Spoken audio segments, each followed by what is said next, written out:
இப்போ நான் உங்களுக்கு இந்த ஆரிகுலர் தெரப்பியில் ரப்பிங் தெரப்பியில் ஒரு 7 ஸ்டெப்ஸ் சொல்லி கொடுக்க போகிறேங்க. உங்களோட இன்டர்னல் ஆர்கன்ஸ், எக்ஸ்டர்னல் ஆர்கன்ஸ், உங்களோட நர்வ்ஸ், உங்களோட போன்ஸ் அண்ட் தென் உங்களோட உயிர் சக்தி. ஸோ இது எல்லாத்தையுமே டோட்டலாக நம்ம வந்து ஒரு ரெஜுவினேட் பண்ணக்கூடிய ஒரு விஷயமா தாங்க இந்த மசாஜிங் டெக்னிக் இருக்க போது. ஸோ அது எப்படி பண்ணலாங்கிறது இப்போ பார்க்கலாம். நம்ம இப்போ ஃபர்ஸ்ட் ஸ்டெப் என்ன அப்படின்னா, நம்ம ஃபர்ஸ்ட் வந்து வார்ம் அப் பண்ண போகிறோங்க. ஸோ இயர்ஸை வந்து வார்ம் அப் பண்ண போகிறோம். ஸோ அதுக்கு வந்து உங்கள் கைகள் 2 பாம் இருக்கீங்களா, 2 உள்ளங்கையையும் உங்களோட காலில் இப்படி வச்சு க்ளோஸ் பண்ணிக்கோங்க. க்ளோஸ் பண்ணிட்டு சர்க்குலர் மோஷன் கிளாக் வைஸில் ஒரு 10 டைம் இந்த மாதிரி வந்து நல்லா அழுத்தி வந்து ஒரு மசாஜ் கொடுக்கணும்.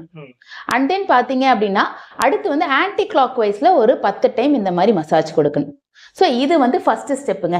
இந்த ஸ்டெப் என்ன பண்ணும் அப்படின்னா, நம்மளுக்கு ஃபர்ஸ்ட் வந்து இங்கே தான் மசாஜ் கொடுக்க போகிறோம், இங்கே தான் வந்து எனக்கு வந்து என்ன சொல்கிறதுனா நாங்கள் ட்ரீட்மெண்ட் பண்ண போகிறோங்கிறது நம்ம உடம்புக்கு வந்து மெசேஜ் கொடுக்கும். அண்ட் தென் கிட்னிஸ் கொஞ்சம் வார்ம் அப்